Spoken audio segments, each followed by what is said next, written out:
स्वागत है आप सभी प्यारे बच्चों का आपके अपने YouTube channel the universe frees classes by Aman sir में। बच्चा, ऑब्जेक्टिव का महासंग्राम जो डिसकंटिन्यू हो गया था, फिर आज अब तो एग्जाम है, देखना ही पड़ेगा, करना ही पड़ेगा। तो स्टार्ट करते हैं फिर से।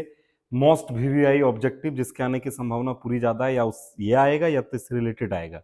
क्लियर है या नहीं है? और ऑब्जेक्टिव प्लीज सब पार्ट देख लीजिएगा। टोटल 5-6 पार्ट अपलोड हो गया है, ये अगला पार्ट अपलोड कर रहे हैं, बाकी से पीछे वाला पार्ट सारा देख लीजिएगा। तो स्टार्ट करते हैं, पहला क्वेश्चन लेते हैं। हम लोग 2019 तक कर लिए थे, 19 का क्वेश्चन एक बचा हुआ था। मतलब 2006 से लेकर 2019 तक के सारे ऑब्जेक्टिव क्वेश्चन को हम लोगों ने किया था, जिसमें से 2019 का एक क्वेश्चन बच गया था। इसके बाद हम लोग 2020 के देखेंगे। क्लियर है? तो ये क्वेश्चन है बेटा, फोटोडायोड कार्य करता है। फोटोडायोड फंक्शन इन, क्या फंक्शन है फोटो, मतलब फोटोडायोड का फंक्शन किसमें होता है, ये आपको दिख पा रहा होगा स्क्रीन में। तो बेटा, फोटोडायोड जो काम करता है वो पस बायस की स्थिति में करता है, माने क्या कहते हैं, रिवर्स बायस्ड कंडीशन में काम करता है। क्लियर है? इसको याद रखिएगा। चलिए अगला हम लोग आते हैं अब 2020 की ओर। 2020 में कैसे क्वेश्चन कहाँ का पूछा है, सारा स्टार्ट करते हैं एक लाइन से। क्लियर? हाँ, तो चलिए ये रहा 2020, आप देख पा रहे होंगे। अब इनके क्वेश्चन सब सारे करते हैं फटाफट। स्टार्ट करते हैं एक एक लाइन से सारे क्वेश्चंस को करना। देखिए पहला क्वेश्चन है बेटा 2020 का, बोलता है किसी धनावेशित वस्तु में होती है, a positively charge body has. किसी पॉजिटिवली चार्ज बॉडी या धनावेशित वस्तु में होती है, क्या होती है? देखो बेटा, मैं बोलता हूं कि मैं अमीर हूं, का क्या मतलब है? मेरे पास करोड़ों रुपया पैसा हो गया तो मैं अमीर हो जाऊंगा? हाँ, मान के चलिए मेरे पास करोड़ों रुपया पैसा है और मैं अमीर हो गया, आपकी नजर में अमीर हो गया, लेकिन क्या पता मैंने किसी बैंक से वो कर्जा लिया होगा, तो अमीर हुए हम। मान लीजिए 100 करोड़ मेरे पास पैसा है, 200 करोड़ कर्जा ले लिए, तो अमीर कहलाएंगे रे? नहीं कहलाएंगे ना। तो उसी तरह बेटा, कि कोई वस्तु धनावेशित तभी कहलाएगी जब उसके पास किसी भी तरह का ऋणात्मक आवेश होगा ही नहीं। देखिए इसमें दिया है इलेक्ट्रॉन की अधिकता, इलेक्ट्रॉन की अधिकता होने से वो धनात्मक हो जाएगा, इलेक्ट्रॉन अधिकता हो जाएगा ऋणात्मक हो जाएगा। क्लियर है? बोलता प्रोटॉन की अधिकता, प्रोटॉन में पॉजिटिव आवेश ज्यादा, पॉजिटिव चार्ज ज्यादा हो जाएगा तो क्या वो बॉडी धनात्मक हो जाएगी? धनात्मक तो होगी, क्या पता उसके अंदर नेगेटिव भी बहुत ज्यादा भरा पड़ा हो। क्लियर है? तो एक्सेस ऑफ प्रोटॉन भी नहीं होगा, प्रोटॉन की कमी, deficient, deficit of proton, proton की कमी हो जाने से क्या हो जाएगा, वो तो प्रोटॉन पॉजिटिव घट गया तो नेगेटिव हो जाएगी बॉडी। तो परफेक्ट आंसर कौन सा बैठेगा? इलेक्ट्रॉन की कमी, डेफिशिएंट ऑफ इलेक्ट्रॉन। इलेक्ट्रॉन अगर कम रहेगा मतलब प्रोटॉन ज्यादा रहेगा, यानी मतलब इलेक्ट्रॉन कम रहा बॉडी से सारा नेगेटिव चार्ज निकल गया, तो क्या बचेगा? सिर्फ पॉजिटिव चार्ज बचेगा। तो ऑप्शन इसका कौन सा हो जाएगा? इलेक्ट्रॉन की कमी, बी ऑप्शन इस करेक्ट आंसर हो जाएगा। क्लियर है या नहीं? अगला क्वेश्चन की ओर बढ़ते हैं। बोलता है 16 ओम का, इस पैटर्न का एक क्वेश्चन हम पहले पार्ट में करवा चुके हैं, लेकिन फिर भी अभी हम बताएंगे। बोलता है 16 ओम प्रतिरोध वाले एक समरूप तार को 4 बराबर टुकड़ों में बांटा गया है। क्लियर है या नहीं है? और उन्हें काटकर समांतर क्रम में जोड़ दिया गया है, तो संयोजन का समतुल्य प्रतिरोध होगा। इंग्लिश में in an uniform wire of resistance of 16 ओम। 16 ओम का एक वायर है, क्लियर है, जिसका ओम कितना रेजिस्टेंस? 16 ओम। इसको कट करते हैं 4 इक्वल पीस में, 4 इक्वल पीस में कट कर दिए, इस वायर को 4 इक्वल पीस में कर दिए, तो 16 ओम का वायर 4 इक्वल पीस में टूट गया, तो सभी कितने ओम का हो जाएगा? 4 ओम, 4 ओम, 4 ओम, 4 ओम का सभी इक्वल पार्ट में हो जाएगा। अब बोलता है part and attached in parallel combination, और सबको किसमें जोड़ दिए हैं? पैरेलल। तो इक्विवेलेंट कितना हो जाएगा? इक्विवेलेंट रेजिस्टेंस क्या हो जाएगा? देखिए दो रेजिस्टेंस पैरेलल में कनेक्ट होता है, दोनों दोनों यदि सेम रेजिस्टेंस हो तो आधा हो जाएगा, तो ये दोनों मिलकर एक रेजिस्टेंस बनाएगा तो कितना हो जाएगा? 2 ओम का बना देगा। क्लियर है? प्रतिरोध 2 ओम का बन जाएगा। अब ये दोनों आधा होकर कितना का प्रतिरोध बनता है, कितने का रेजिस्टेंस? 2 ओम का हो जाएगा। फिर अब ये दोनों, फिर देखिए अब ये दोनों दो गो है, ये भी 2 ओम का था, फिर दोनों इक्वल है। क्लियर है? पैरेलल में जुड़ेगा तो कितना हो जाएगा? कितना ओम का? 1 ओम का हो जाएगा। इसका करेक्ट आंसर क्या हो जाएगा? 1 ओम। चाहे तो आप ये वाला फॉर्मूला से भी निकाल सकते हैं, 1/r बराबर 1/r1 प्लस 4 गो है तो 1/r1 r4 तक करिएगा, बाद में इसको पलट दीजिएगा, वही आंसर आएगा। करके आप देख सकते हैं। क्लियर है या नहीं? चलिए, तो option number A correct answer है। अगला क्वेश्चन बोलता है बेटा, किरचॉफ का संधि नियम किस भौतिक सिद्धांत के संरक्षण पर प्रत्यक्ष परिमाण है? Kirchhoff point rule is a direct direct consequence of law of conservation of. आपको हम बता चुके थे किरचॉफ का प्रथम नियम, पॉइंट नियम, संधि नियम, किरचॉफ का पहला नियम किस सिद्धांत पर कार्यरत होगा? आवेश संरक्षण के सिद्धांत पर, charge, law of conservation of charge के में बेस्ड होगा। और second law Kirchhoff's voltage rule, Kirchhoff's का विद्युत विभव नियम या परिपथीय नियम, किरचॉफ्स का बंद लूप का नियम, सॉरी परिपथ नहीं, बंद लूप का नियम, यानी दूसरा नियम किस पे बेस्ड होगा, ऊर्जा संरक्षण पे बेस्ड होगा, एनर्जी पे बेस्ड होगा, ये बता चुके हैं हम पहले। चलिए अगला क्वेश्चन है बेटा, दो लंबे तार जिनसे प्रत्येक से 1 एम्पीयर की धारा प्रवाहित हो रही है, दोनों से कितना एम्पीयर की धारा प्रवाहित हो रही है, 1 एम्पीयर की धारा एक ही दिशा में प्रवाहित हो रही है, 1 मीटर से विलग है, माना दोनों के बीच की दूरी कितनी है, 1 मीटर, उनके बीच कार्यरत आकर्षण बल क्या होगा, इंग्लिश में देख लीजिए, टू लॉन्ग पैरेलल वायर, दो लॉन्ग पैरेलल वायर है, each carrying a current of, दोनों कितना करंट कर रही है, इसको I1 मान लेते हैं, ये करंट 1 एम्पीयर है और ये भी करंट इससे भी गुजर रही है कितना एम्पीयर का, दोनों का डायरेक्शन भी सेम है, देख लीजिए क्लियर है, सेम डायरेक्शन, और प्लेस दोनों के बीच का डिस्टेंस d कितना है, डिस्टेंस कितना है, ये भी 1 मीटर है, क्लियर है। तो बोलता है the force of attraction between them, force of attraction देखिए बेटा, यहाँ फोर्स की यूनिट देखिए न्यूटन पर मीटर में दिया है, तो फोर्स बाय लेंथ का फॉर्मूला होता है, ये आप इस जगह पे यहाँ पे जो फॉर्मूला होगा वो होता है बेटा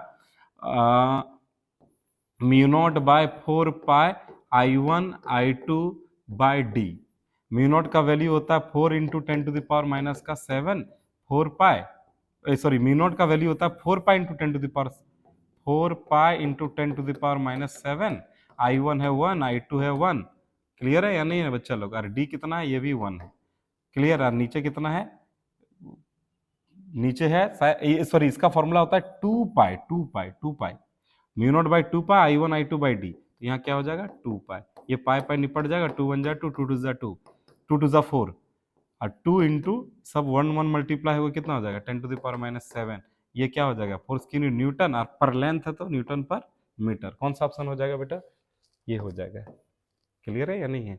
चलिए अगला क्वेश्चन की ओर बढ़ते हैं, अगला क्वेश्चन हमारा बोलता है प्रत्यावर्ती धारा परिपथ जिसमें केवल प्रतिरोध लगा हो, जिसमें सिर्फ क्या लगा हो, प्रतिरोध लगा हो, और धारा तथा विभव के बीच कलांतर, आपसे कलांतर माने फेज मांगा है, किसके किसके बीच, फेज डिफरेंस मांगा है, बिटवीन किसके किसके बीच मांगा है बच्चा लोग, देखिए क्वेश्चन यहाँ पे बोलता है current end voltage in AC circuit, current और वोल्टेज के बीच फेज डिफरेंस माना किस रजिस्टिव सर्किट में, तो बेटा रजिस्टिव सर्किट में, ये रजिस्टिव सर्किट है, रेजिस्टेंस है, इसमें करंट और वोल्टेज के बीच, करंट आई और वोल्टेज वी के बीच फेज मांगा है, तो बेटा देखिए इसका फेजर डायग्राम कुछ इस प्रकार बनता है, जिधर वोल्टेज होगी रजिस्टिव सर्किट में, करंट भी इधर होगी, फेज दोनों का सेम होता है ओमेगा टी, तो कौन सा ऑप्शन हो जाएगा, एक बार देखिए दोनों के बीच फेज कितना हो जाएगा, दोनों के बीच करंट का भी फेज ओमेगा टी है, वोल्टेज का भी फेज ओमेगा टी है, दोनों एक ही डायरेक्शन में, तो दोनों के बीच का एंगल कितना हो जाएगा, ओमेगा टी बराबर कितना हो जाएगा, सॉरी ओमेगा टी बराबर नहीं, दोनों के बीच फेज कितना हो जाएगा, तो 0 डिग्री, दोनों एक ही डायरेक्शन में है ना,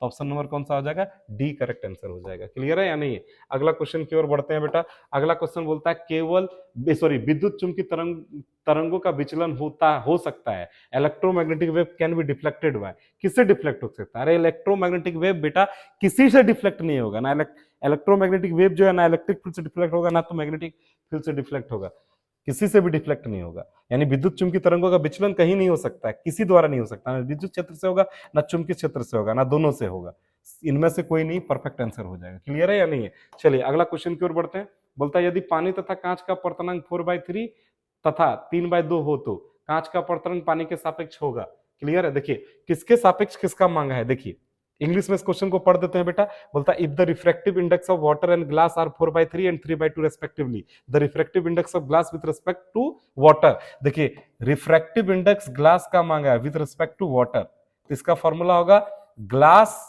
जिसका मांगा है उसको ऊपर और जिसके रेस्पेक्ट में मांगा है उसको नीचे, ओमेगा नीचे, तो बेटा हमको बताइए ग्लास का रिफ्रैक्टिव इंडेक्स कितना है, कांच का यानी ग्लास का रिफ्रैक्टिव इंडेक्स कितना है, 3 बाद वाला है ना 3/2, और क्लियर है इसका रिफ्रैक्टिव इंडेक्स कितना है 4/3, ये ऊपर चला जाएगा तो क्या आ जाएगा 3/2 इंटू 3/4, तो ये क्या आ जाएगा बेटा 3 3 जा 9 और 4 8, कौन सा ऑप्शन हो जाएगा 9/8, बी ऑप्शन करेक्ट आंसर हो जाएगा इसका, क्लियर है या नहीं है। चलिए मिटाते हैं इसको, अगला क्वेश्चन की ओर बढ़ते हैं हम लोग, अगला क्वेश्चन बोलता है यदि, ये क्वेश्चन भी बड़ा प्यारा क्वेश्चन एक बार देखिएगा, बोलता है यदि खगोलीय दूरबीन के वस्तु लेंस की फोकस दूरी 20 सेंटीमीटर, वस्तु लेंस मतलब FO ऑब्जेक्टिव लेंस कितना है 20 सेंटीमीटर, ठीक है, आगे बोलता है दूरबीन की लंबाई 25 सेंटीमीटर हो, दूरबीन की लंबाई लेंथ कितना दिया हुआ है बेटा 25 सेंटीमीटर, आप जानते हैं खगोलीय दूरबीन में क्या बोलता है लेंथ इक्वल टू फॉर्मूला क्या होता है, क्योंकि लेंथ बराबर क्या होता है FO प्लस FE, क्लियर है, यहां से FE निकालना चाहेंगे तो कितना हो जाएगा L माइनस FO। L कितना है बेटा मेरा 25 है, और बेटा FO कितना है 20 है, कितना आया 5 सेंटीमीटर आया। क्लियर है। तो बोलता है सामान्य सामंजस्य के लिए इसकी आवर्धन क्षमता क्या होगी। इंग्लिश में देखिए, बोलता है if the focal length of the objective lens का फोकल लेंथ दिया हुआ है 20 सेंटीमीटर, ठीक है, astronomical telescope is 20 centimetre and the length of it is 25 centimetre, और लेंथ कितना हो जाएगा इसका 25 सेंटीमीटर लेंथ दिया हुआ है। बोलता है the magnification of the telescope for normal adjustment में लेंथ कितना, नॉर्मल एडजस्टमेंट में, सॉरी मैग्निफिकेशन मांगा है, मैग्निफिकेशन क्लियर है या नहीं। तो मैग्निफिकेशन का फॉर्मूला m इक्वल टू क्या होता है बेटा, FO बाय FE होता है। FO कितना दिया हुआ है 20, और FE कितना निकाला आपने, FE कितना निकाला 5। क्लियर है। दोनों सेंटीमीटर में तो यूनिट बदलने की जरूरत नहीं है, दोनों सेंटीमीटर में सेंटीमीटर सेंटीमीटर कट जाएगा, 5 बन जा 5, 5 4 जा 20, 5 का 5, 5 के 20, 4 आंसर हो जाएगा इसका। क्लियर है या नहीं है। मैग्निफिकेशन कितना हो जाएगा 4। ऑप्शन नंबर क्या हो जाएगा बी। ये ऑप्शन गलत है, ए नहीं होगा इसका, ऑप्शन नंबर बी सही आंसर है। ध्यान दीजिएगा इस क्वेश्चन को। क्लियर है या नहीं है। चलिए, उम्मीद करते हैं मजा आ रहा होगा, कुछ अच्छे सीखने को मिला होगा बेटा। इसको हटाते हैं। चलिए, अब अगला क्वेश्चन बोलता है कि हाइगन के तरंग सिद्धांत के द्वारा निम्न में किसकी व्याख्या नहीं की जा सकती है, किसकी व्याख्या नहीं की जा सकती है। बोलता है हाइगन के तरंग सिद्धांत द्वारा निम्न में किसकी व्याख्या नहीं की जा सकती। देखिए बेटा, प्रकाश विद्युत प्रभाव का जो व्याख्या होगी वो हाइगन नहीं कर पाए, क्योंकि ये इसमें प्रकाश विद्युत प्रभाव में प्रकाश को क्या बोल दिया कण, और हाइगन प्रकाश को क्या मानकर पढ़ाया था, किरण मानकर पढ़ाया था। तो प्रकाश विद्युत प्रभाव डी एकदम करेक्ट आंसर हो जाएगा। चलिए आगे क्वेश्चन की ओर बढ़ते हैं बेटा। हम लोग टोटल 9 क्वेश्चन हम लोग देख चुके हैं इधर। अब 10वां 11वां क्वेश्चन की ओर बढ़ते हैं।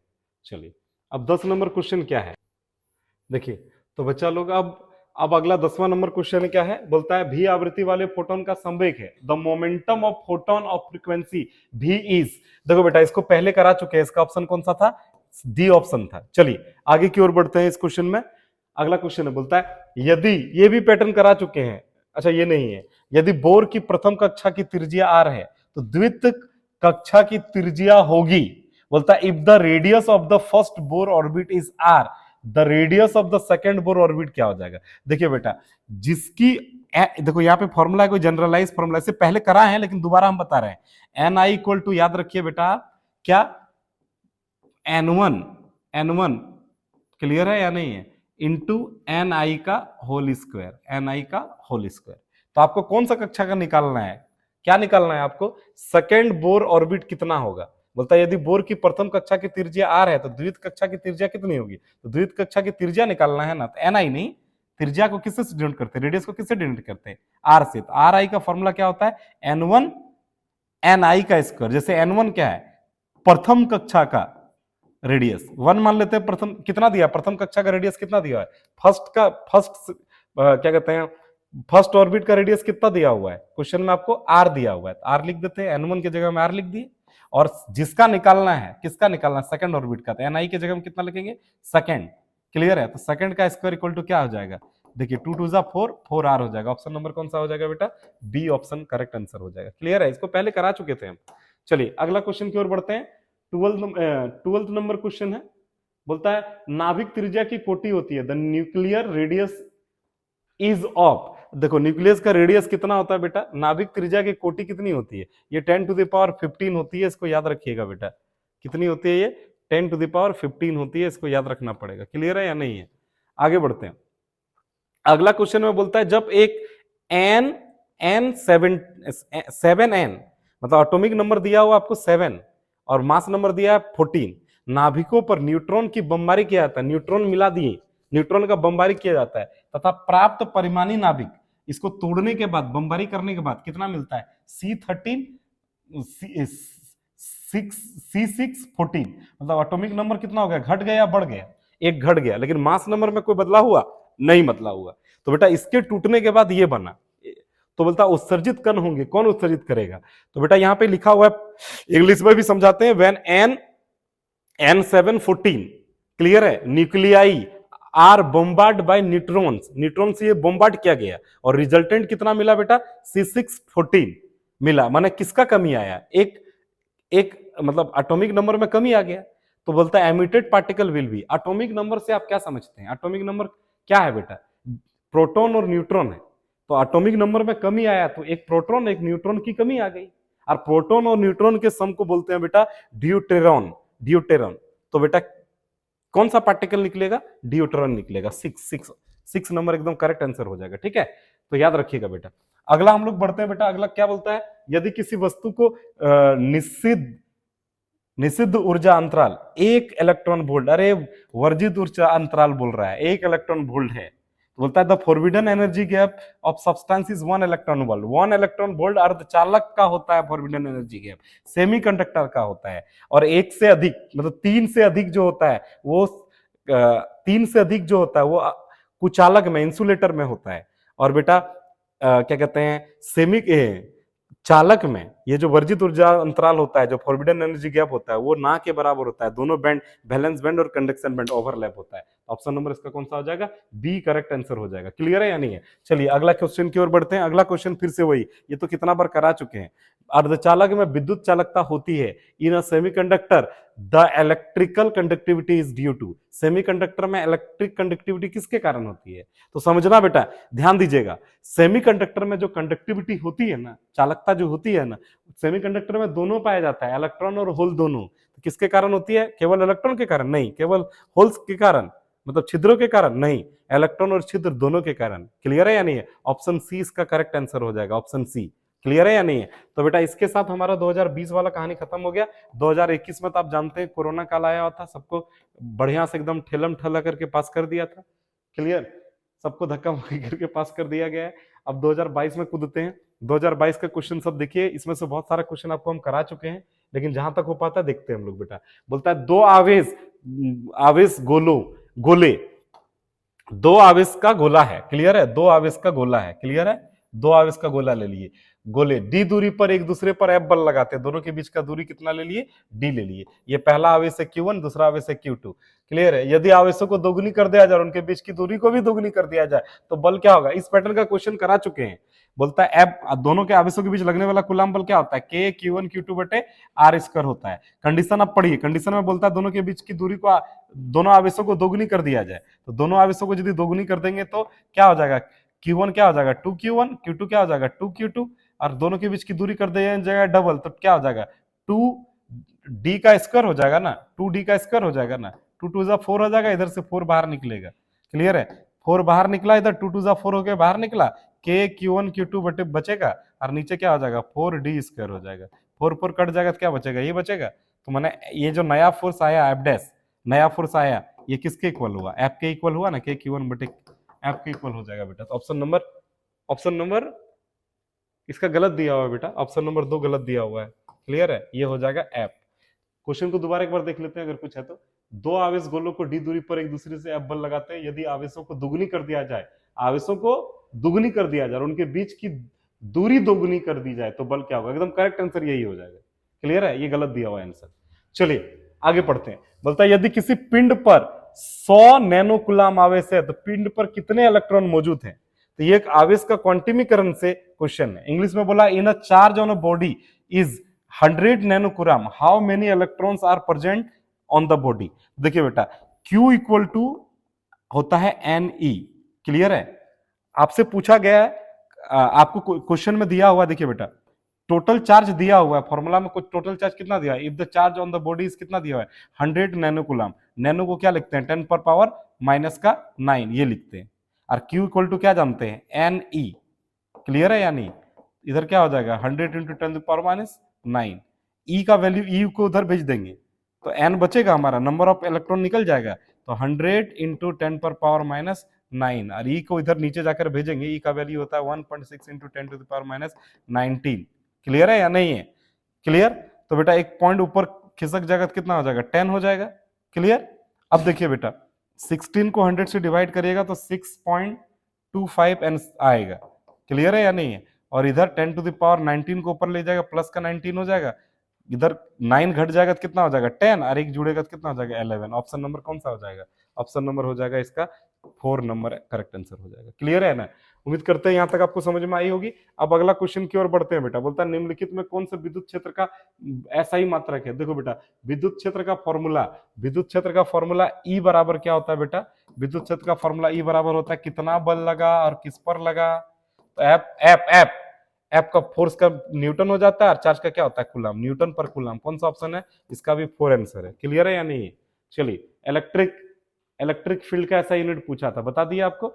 चलिए अगला क्वेश्चन की ओर हम लोग बढ़ते हैं। अगला क्वेश्चन है बेटा, एक विद्युत द्विध्रुव को एक समान विद्युत क्षेत्र में रखा जाता है तो अनुभव क्या करता है। देखो बेटा क्वेश्चन में ये बोलना चाह रहा है, इंग्लिश में देखते हैं, बोलता है when an electric dipole is placed, जब किसी इलेक्ट्रिक डायपोल को प्लेस किया जाता है किसमें, यूनिफॉर्म इलेक्ट्रिक फील्ड में, इट एक्सपीरियंस, ये क्या एक्सपीरियंस करता है, तो यूनिफॉर्म इलेक्ट्रिक फील्ड ये है, देखिए ये यूनिफॉर्म इलेक्ट्रिक फील्ड है। क्लियर है? इसमें किसी डायपोल को प्लेस कर देते हैं तो यूनिफॉर्म में प्लेस करेंगे तो इस डायपोल को प्लेस किया, डायपोल में एक नेगेटिव चार्ज होता है, एक पॉजिटिव चार्ज होता है, इस पे फोर्स लगेगा इधर, इस पे फोर्स लगेगा इधर, डायपोल क्या होने लगती है, रोटेट करने लगती है, डायपोल घूमने लगता है, विद्युत द्विध्रुव घूमने लगता है।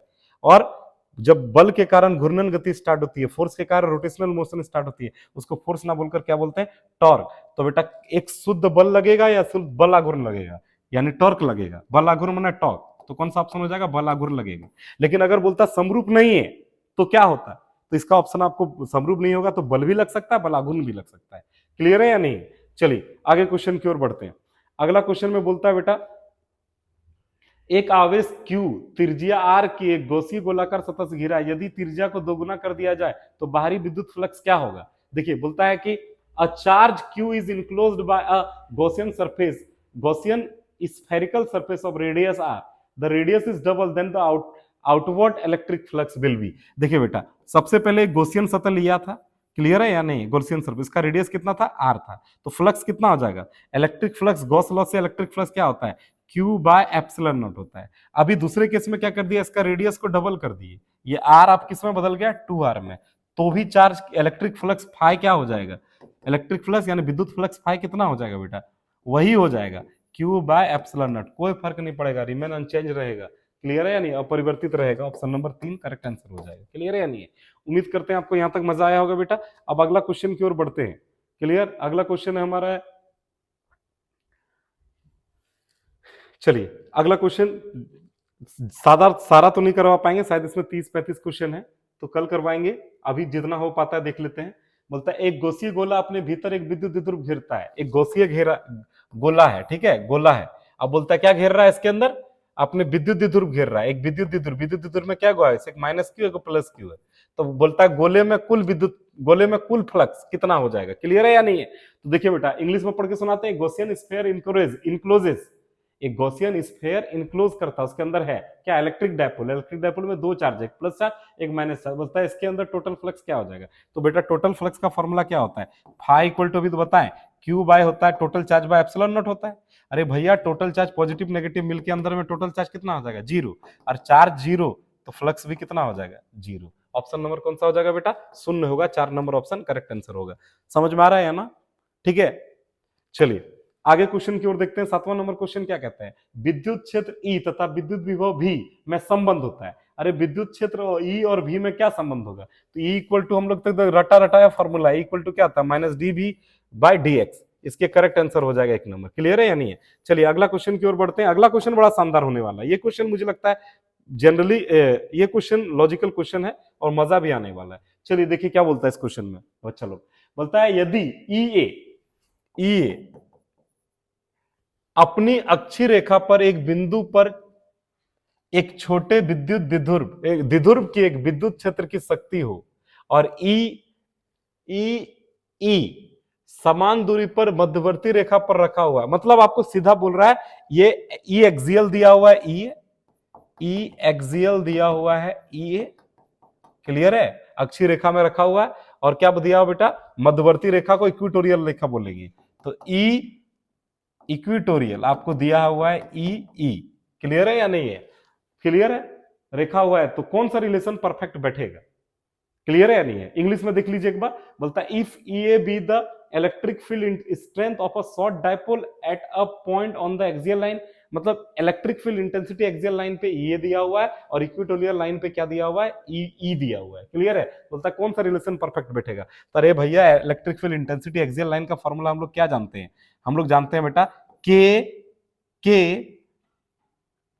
2p बाय आर क्यूब, और इधर जानते हैं हम लोग के p बाय आर क्यूब, इस फॉर्मूला में, दोनों फॉर्मूला में रिलेट करिएगा बराबर है क्या, नहीं है, इसमें 2 एक्स्ट्रा है, इधर हम सिर्फ 2 से मल्टीप्लाई कर देंगे तो काम दोनों बराबर हो जाएगा ना। तो बेटा यहां पे ई ए और ई बी, ई ए और ई में क्या रिलेशन हो जाएगा, खाली इसको 2 से मल्टीप्लाई कर दीजिए। कौन सा ऑप्शन है बेटा, ये 2 नंबर करेक्ट आंसर हो जाएगा। क्लियर है या नहीं है, कोई दिक्कत नहीं।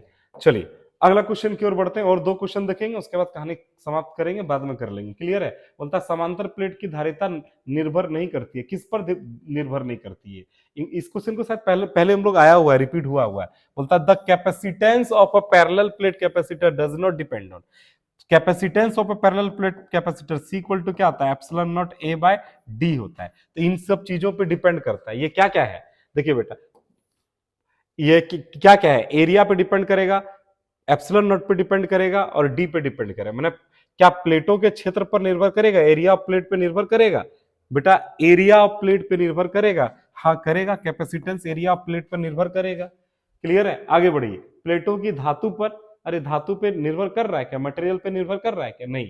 प्लेटों के बीच के माध्यम पर, माध्यम तो एप्सिलॉन नॉट क्या बता रहा है, माध्यम ही तो बता रहा है, मीडियम ही तो बता रहा है। क्लियर है नहीं। प्लेटों के बीच की दूरी पर, डिस्टेंस बिटवीन प्लेट, ये डिपेंड करेगा ना बेटा, इस पे डिपेंड करेगा ना। बोलता किस पे डिपेंड नहीं करेगा, तो ऑप्शन कौन सा परफेक्ट बैठ रहा है, धातु की प्लेट पर, यानी medium between the plates. Option number 2 correct answer हो जाएगा। लास्ट क्वेश्चन देखते हैं, बाद में आप अगला क्वेश्चन सब करवाएंगे आप लोगों को। लास्ट क्वेश्चन बोलता है यदि एक समांतर प्लेट संधारित्र के प्लेटों के बीच एक पराविद्युत डाला जाए तो उसकी धारिता क्या हो जाएगी। तो बेटा आंख बंद करके याद रखिएगा कि उसकी धारिता जो है वो क्या हो जाएगी, बढ़ता है, बढ़ता है, बढ़ता है। याद रखिएगा इसकी धारिता क्या हो जाएगी, बढ़ता है। चलिए अब यहां तक तो मुझे लगता है समझ में आ गया होगा। अब बेटा 11 नंबर से हम लोग क्या करेंगे, बाद में करके देखेंगे। आज के लिए इतना ही रख रहे हैं। क्लियर है, उम्मीद करते हैं 25 को क्वेश्चन ऑब्जेक्टिव का हो चुका है। बाकी का जो बचा हुआ है वो कल करवा देंगे, कल सारा सबमिट के करवा देंगे। आप लोग एक बार कल भी देख लीजिएगा और परसों एग्जाम अच्छे से दीजिएगा। रात अभी बाकी है, बात अभी बाकी है। रात भर एकदम बढ़िया से सॉलिड से लगाइए, 5-6 घंटे का नींद लीजिए, ज्यादा से ज्यादा 6 घंटा ज्यादा नींद मत लीजिए, और जितना होगा मैक्सिमम टाइम अपना रिविजन करिए। और ये ऑब्जेक्टिव जो चल रहा है ये सिलसिला तो कंटिन्यू, सारा पार्ट पे एक बार दोबारा देख लीजिएगा 2x लगाकर बेटा, तभी सब कुछ एकदम दिमाग में फिट अच्छे से बैठेगा। एग्जाम में ऑब्जेक्टिव सारा मार के आप आइए।